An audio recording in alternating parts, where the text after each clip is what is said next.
Okay, now what I'm going to be doing is I'm going to be recording this session, this training session, and it'll be on YouTube by tomorrow, I'm sure. End of the day tomorrow, it'll be on YouTube.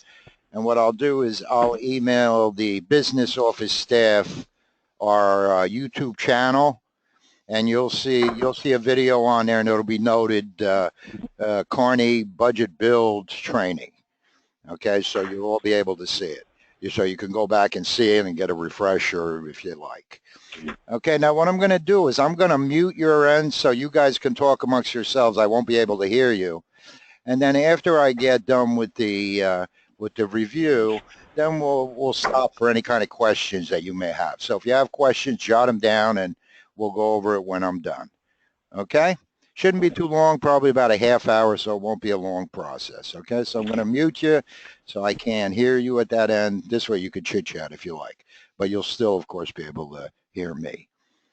Okay, and what you do is on the very main screen when you log into Edu-Met, even though you're working on next year, you're still going to be logging into the 16-17 year.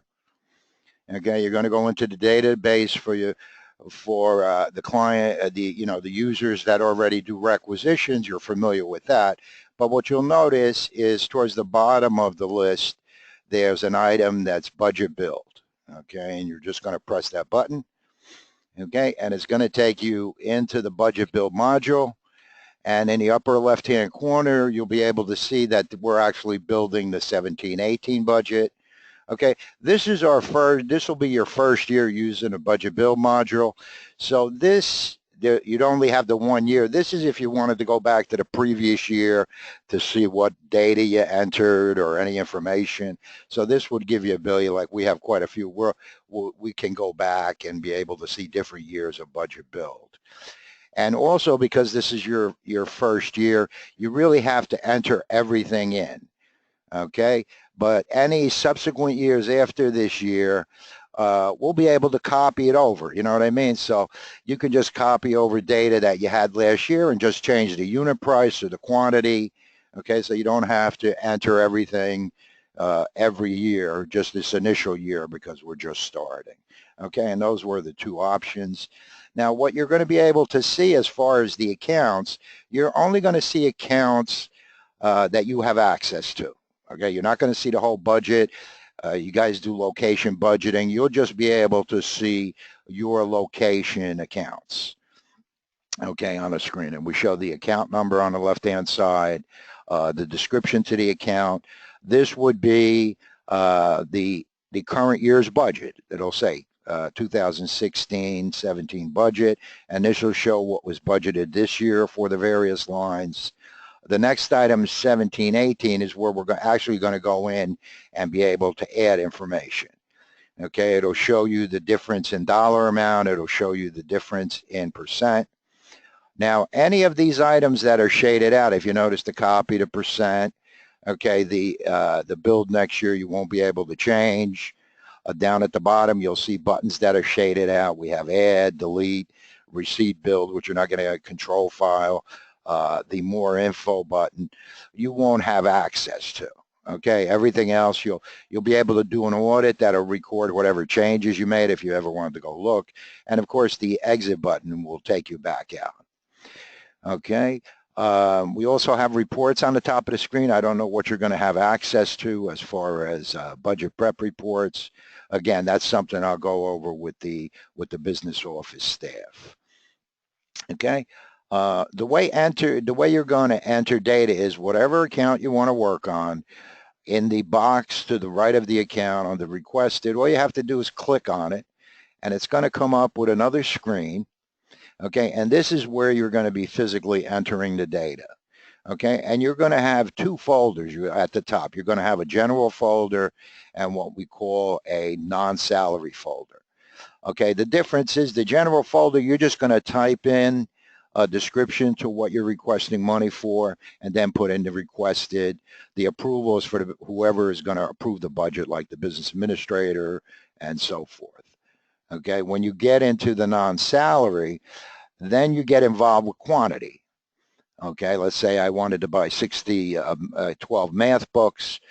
And I'll do an ad. I'll show you how you add it. But what this will do is it'll ask you for a description. You put in a quantity, a unit price, and it's automatically going to multiply out the total. Okay? And we'll start with the first screen, and we'll go over it one by one. Of course, you see the year and the account that you're working on. Okay, this upper left will give you the ability to go to the previous account, the next account, so if you want to scroll through your accounts. Okay, from the left, what happens is you notice this is the number. We automatically assign a number. So you'll notice when I do an ad, it's going to say item number 2. Then you type in whatever you want to use as a description. Then you're going to put in the requested amount. When you put in the requested, it automatically fills the approved. Okay, the approved, again, is something that at some point in time, they're going to say, okay, as of February 29th, we're going to cut you off from the budget build. Okay, so from that point forward, you won't be able to change anything. And the business office staff, whoever is going to be involved with the approving process, they're going to go in and look at it and say, okay, you can have the 2,400, or just as a test, you notice I put 200. So they'll be able to decrease it. I doubt that they would increase it, but they'll be able to work with it or just leave it alone. Okay, and the type is not set up. This is our first year. We have this data is in my office, so we are using type. But when you go back to work, you know, when you come into this particular screen, you're not going to have a drop down with any types yet. We may, and I'm sure if the business office does, they'll shoot you an email, say, hey, we're going to start using the types from now on.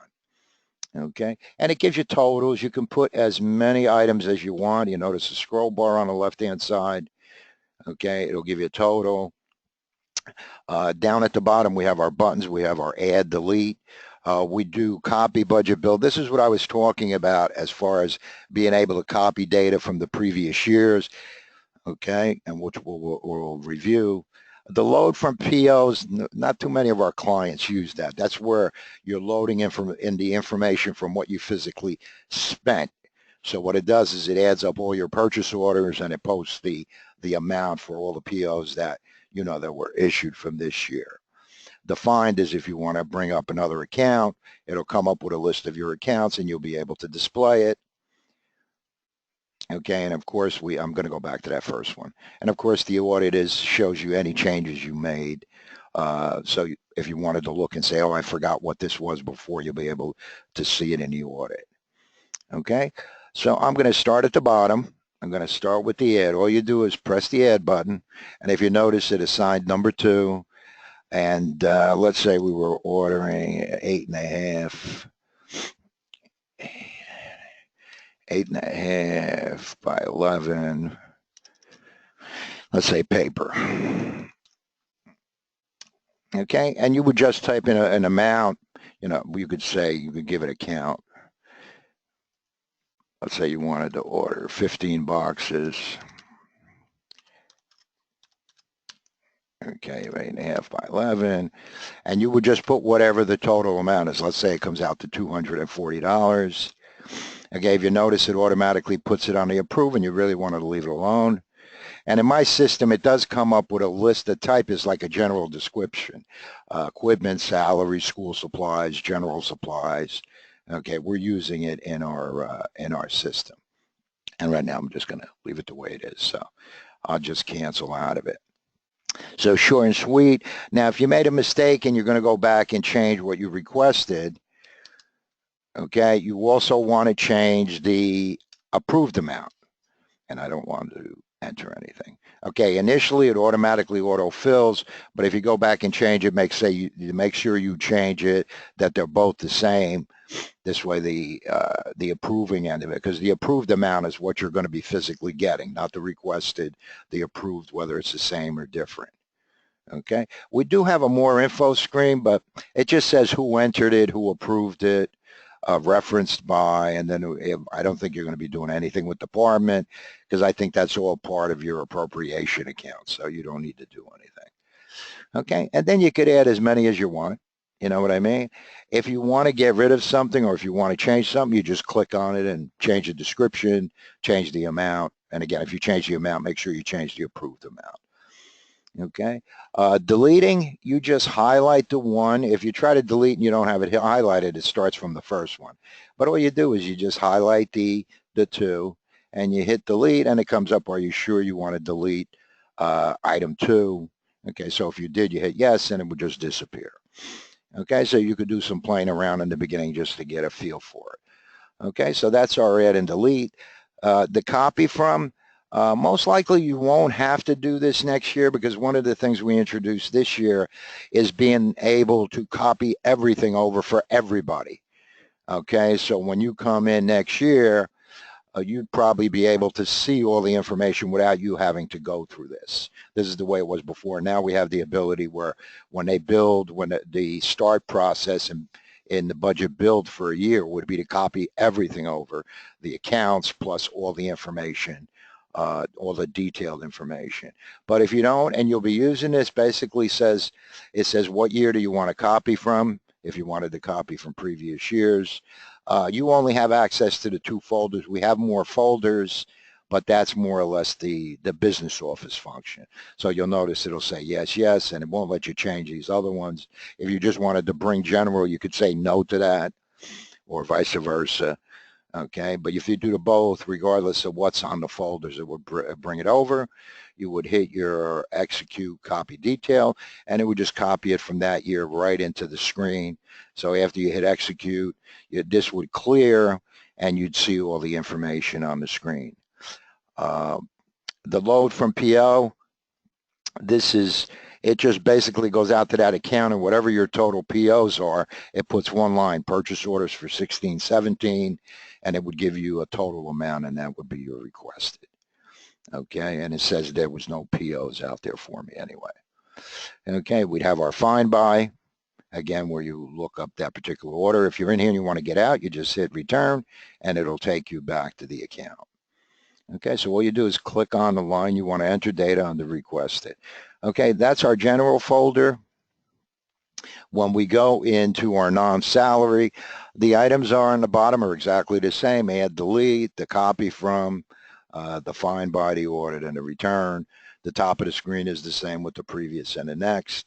The only difference with this is it gives you the ability to define quantity and unit price. So it's a little more detail if you're ordering a lot of items. But basically, it's the same. You would hit your add. There are no activities. These are the items, active items. Besides the type, we also have the ability of doing items, which I don't think you're going to be using. I don't think I've seen any of the clients use the items. Okay, but after you answer that question, it comes up with the 2, the item is blank. Then you have your description. So let's say we wanted to buy some PCs. Okay, you have your quantity. Let's say I needed 5, and they were going to be $840 each. Okay, and the quantity stays the same at this point, so you just tab through it. Okay, and again, it comes up with the type. It just skipped over because we didn't have any. It says, do you want to, this is the actual, this is the more info screen that we have here. Okay, we just hit return. So if you notice, it's the same on both sides. It automatically multiplies it out.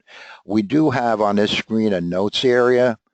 So if you wanted to give a more descriptive definition of what you needed it for, whatever you want to make a note on, you can make a large notation on this because, you know, the description is large, but we can only fit so much on the screen because of the size of our screen. Okay, but if you don't need it, you can also leave it blank. The more info is similar to the general, okay, where it'll tell you who entered it, and then from that point on, as far as whatever the approval process, user field, and department. Okay, now when I exit this screen, okay, this total represents both of the folders. It's not, I can only use the general or I can only use the non-salary. You can actually use just one. You could use the general, just the non-salary, or you can use both, but that your requested amount is a combination of both of those folders. If you notice, with the non-salary, I've requested 4301.40. Okay, and if we look at the general, I requested 2700. if we exit here and we look on the main screen, you see the requested amount is $7,001, and it gives you difference as far as the negative amount and the percentages. Okay, down at the bottom. Okay, and you're not really going to be looking at current staff. Current staff is another folder underneath the requested area. Again, that's more for the business office. But what you'll be able to do is you could say requested excluding current staff, which is the 71. But if I go to approved excluding current staff, you'll notice it's different. Okay, and the reason for that is, of course, that first folder. Remember, I set up the requested as a 24 and the approved as a 2000. So there's a $40 difference between what I requested as a budget for next year versus what physically was approved. Because unless the district wants to do something different, after they knock you off the requested where you can't enter or change any data, they might let you go back in here and you could see what's going on. You know what I mean? If the business office wants you to have it, wants you to have access for that after that point. So again, these are decisions that the business office is physically going to come up with. The reports, again, there's various reports as you go through them. Like if I go into the budget prep detail report, it'll come up with that particular report if you have access. And there's quite a few reports. We can, we could set up something in the future once you start entering data and want to be able to start printing. And you might be restricted. You might not have access to any reports. That's all part of your security. Okay.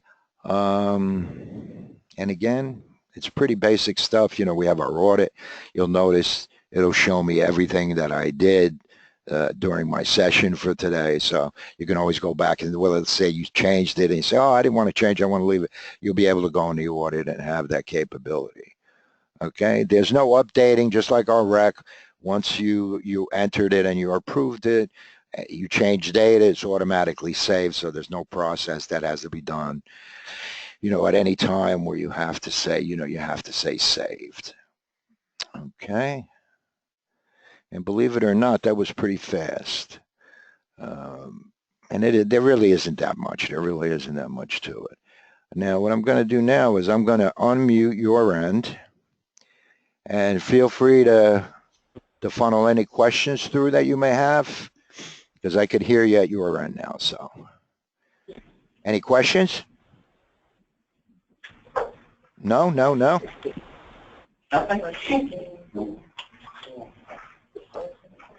Okay. And there'll be some. Go ahead. I'm sorry. Wait, I'm sorry, Jim. You want to talk about? Yeah.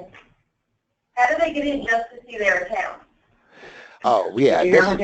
Yes, I know. Gina was talking to me about this yesterday. Yeah. Okay, now you can see your accounts right here, of course, in Budget Build, but we're talking about other than Budget Build, right?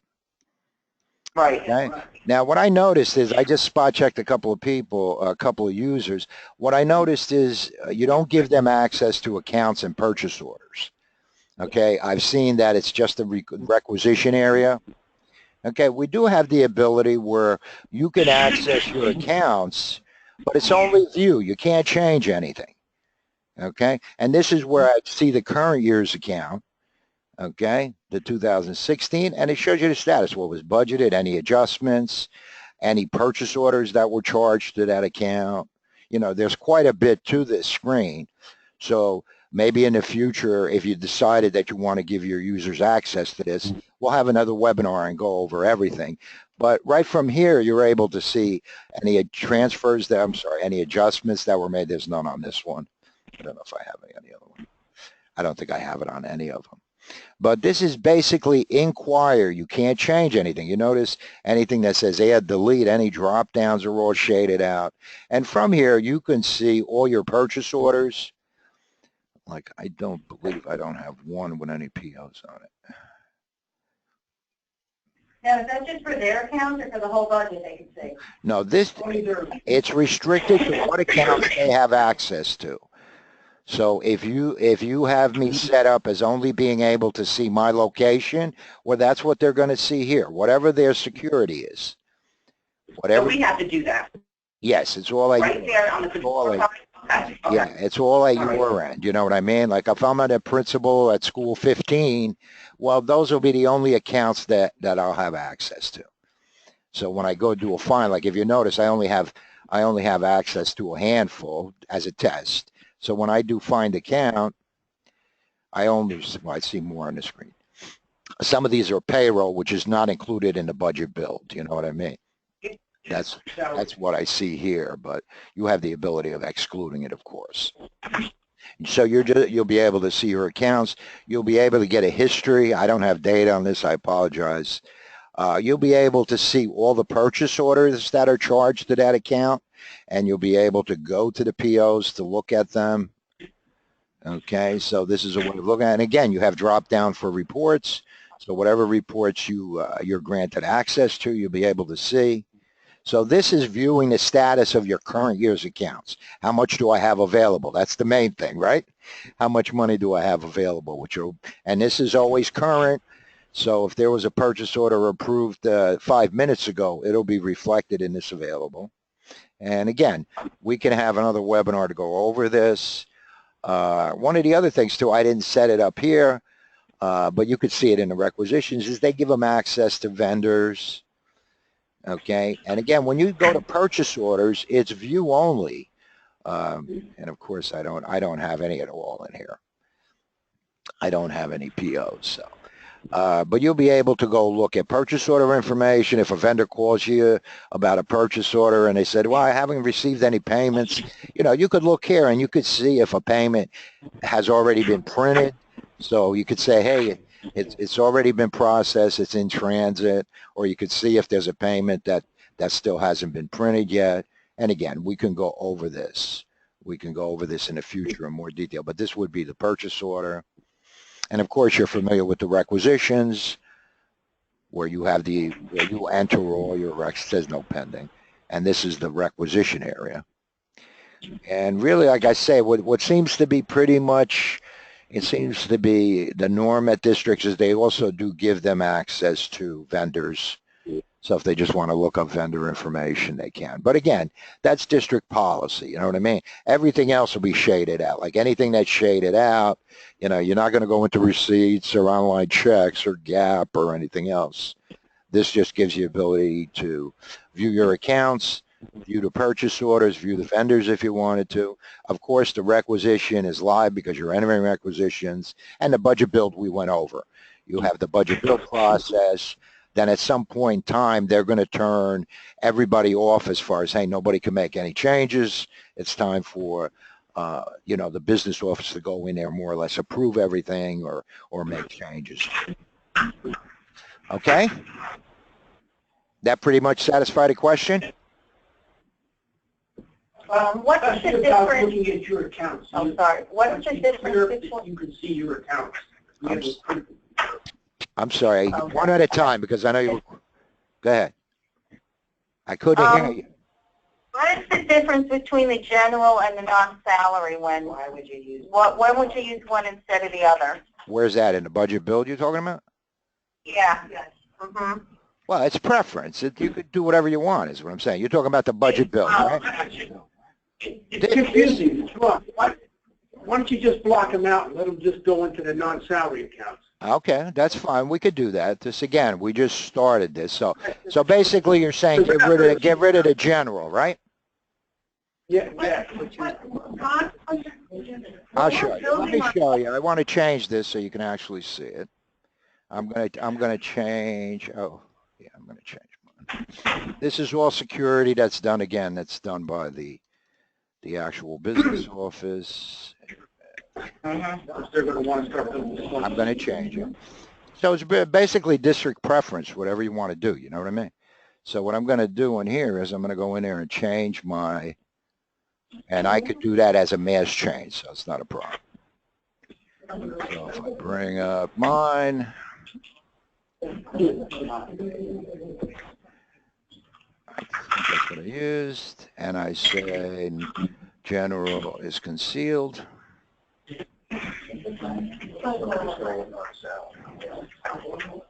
And that would be, I think, this one.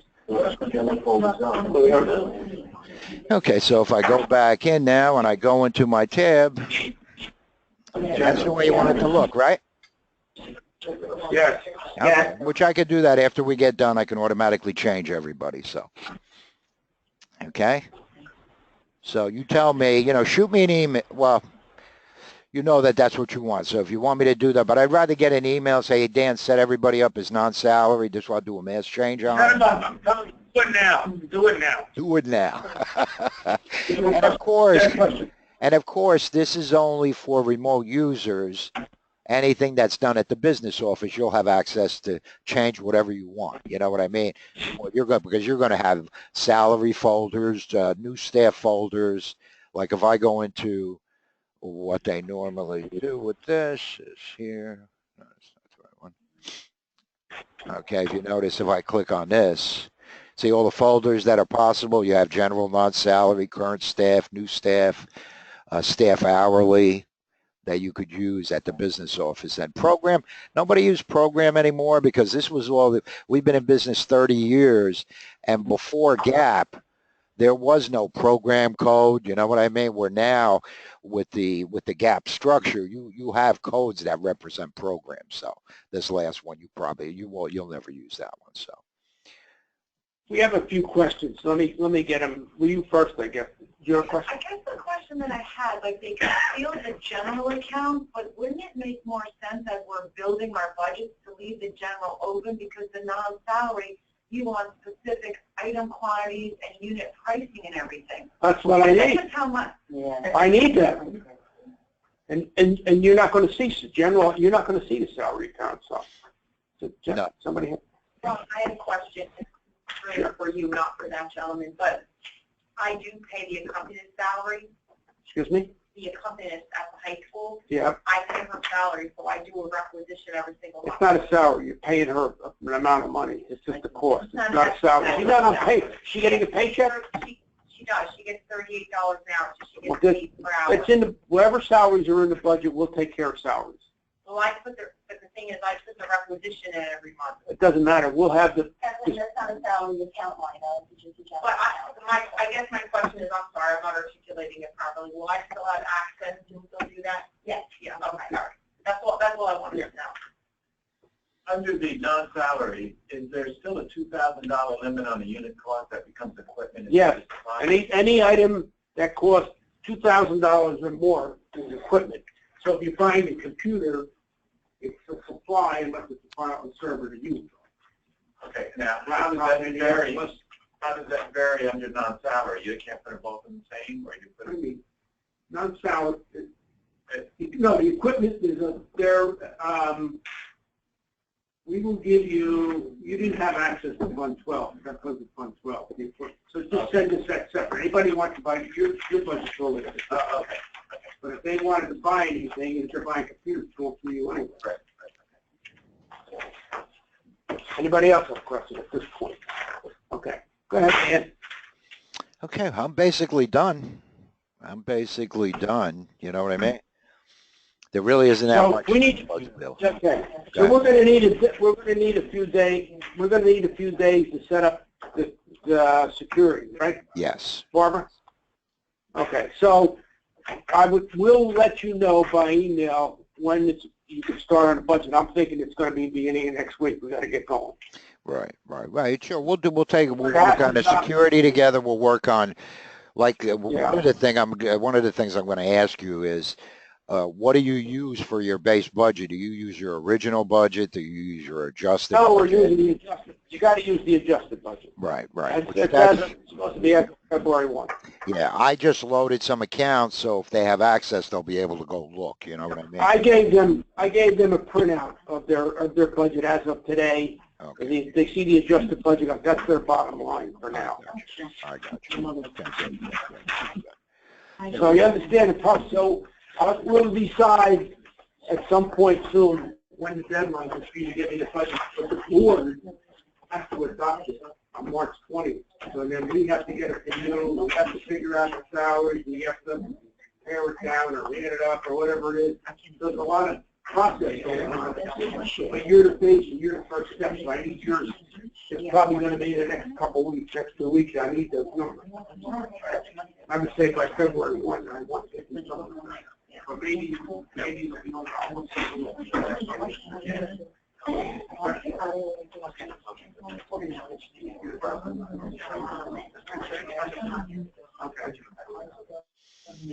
I know it's a lot of things all of a sudden, but if you have any further questions, we'll be able to give us a call. We'll be able to help you, but or you can help each other. So, in the past, we do the end data order. Excuse me? Yeah, the end data order. You got dollar amount. And data software is a separate little package. Bottom line is data is the line if you want to work with sports. Whatever your total is, you can your red data. Now, I don't believe on your red data that you limited your teachers. You let your teachers actually order what they want. That's I had it for grade level. Excuse me? They have it for grade level. Yeah. Well, yeah, you determine how much you're going to give them. And then also the use of art. Our teacher has their limit. But you can, that's your. Yes, I do. Yeah. But I don't when you get them all together, you gotta come back to that bottom line. But she has her own line. Yeah, but I don't think it's like